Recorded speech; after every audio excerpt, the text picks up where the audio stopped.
விஜயின் பிரச்சாரத்தை தாண்டி நிலைமை மோசமாக சீரியஸாக இருக்கிறது அப்படின்றதான் களத்திலிருந்து வரக்கூடிய தகவல். விஜயுடைய வாகனம் போக முடியலை அப்படின்றப்போ காவல்துறை தடியடி நடத்தினாங்க. அதன் பிறகுதான் அவருடைய வாகனமே போக முடிஞ்சு. இந்த சூழலில் சிலர் மயக்கமடைஞ்சாங்க. மயக்கமடைந்தவர்களுடைய எண்ணிக்கை மொத்தமாக ஒரு இடத்துல மயக்கமடைஞ்சாங்க. விஜயே பிரச்சாரத்தை நிப்பாட்டிட்டு என்ன நடக்குதுன்னு கேட்டார். ஆம்புலன்ஸ் வந்தது, சிலரை ஏற்றியது. 3 ஆம்புலன்ஸுகள் வந்திருக்கு.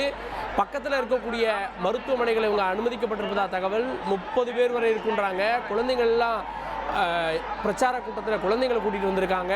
குழந்தைங்க மயக்கமடைஞ்சிருக்காங்கன்ற தகவலும் கிடச்சிருக்கு. அங்கே விஜய் பேசிவிட்டு போனதை காட்டிலும் அங்கே களத்தில் பலர் மயக்கமடைந்தது ஒரு பெரிய பரபரப்பை ஏற்படுத்தியிருக்கு. உடனடியாக விஜயுடைய வாகனத்திலிருந்தே தண்ணீர் பாட்டில்களை கொடுத்தாங்க. விஜய் பேச்சை நிப்பாட்டிட்டு தண்ணீர் பாட்டில்களை எடுத்து எங்கெல்லாம் மயக்கமடைஞ்சிருக்காங்களோ அங்கெல்லாம் அந்த தண்ணீர் பாட்டில்களை கொடுத்து அவங்களை எழுப்பக்கூடிய முயற்சி நடந்தது. ஆம்புலன்ஸ் மூலமாக பலரும் மருத்துவமனை கொண்டு போயிட்டுருக்காங்க.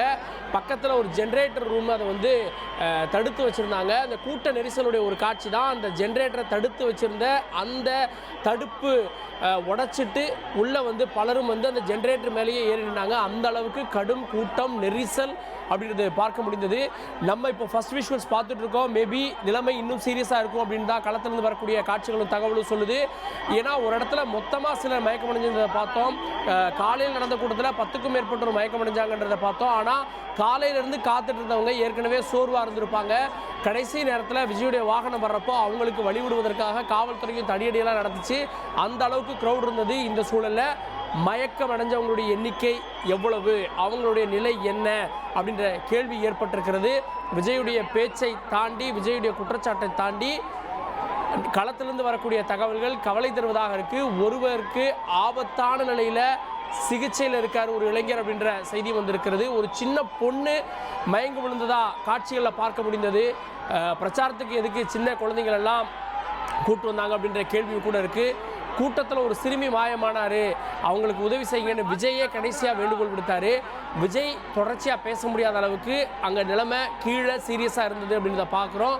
ஏன்னா கரூரை பற்றி பேசுகிறப்போ ஆம்புலன்ஸ் வந்தது, அதுக்கப்புறம் சில மயக்கம் போட்டாங்க, அவங்களுக்கு தண்ணி கொடுத்தாங்க, திரும்பவும் ஆம்புலன்ஸ் வந்தது அப்படின்னு நிலைமை கொஞ்சம் களத்திலிருந்து பார்க்குறப்போ பலர் மயக்கமடைஞ்சிருக்கதா தகவல் வந்திருக்கிறது. களத்தில் பல ஆம்புலன்ஸ்கள் இறங்கி இருக்கிறது. எத்தனை பேர் மயக்கமடைஞ்சாங்க அப்படின்ற தகவல் முதல் கட்ட தகவல் தெரியல. ஆனால் 10க்கும் மேற்பட்டோர் அப்படின்றது மட்டும் உறுதியாக சொல்ல முடியுது. விஜயனுடைய வாகனம் அங்கிருந்து மெல்ல கிளம்ப தொடங்கி இருக்கிறது.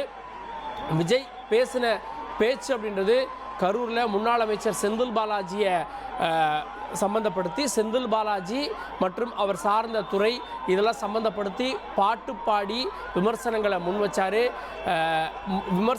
கடுமையான விமர்சனங்களை முன் வச்சுட்டு 6 மாதத்தில் ஆட்சி மாற்றம் அப்படின்ற உறுதிமொழியை கொடுத்துட்டு சென்றிருக்கிறார். இனி செல்லும் இடமெல்லாம் செய்தி. தந்தை டிவியின் வாட்ஸ்அப் சேனலை ஃபாலோ பண்ணினா செல்ல இருக்கும் இடமெல்லாம் செய்தி.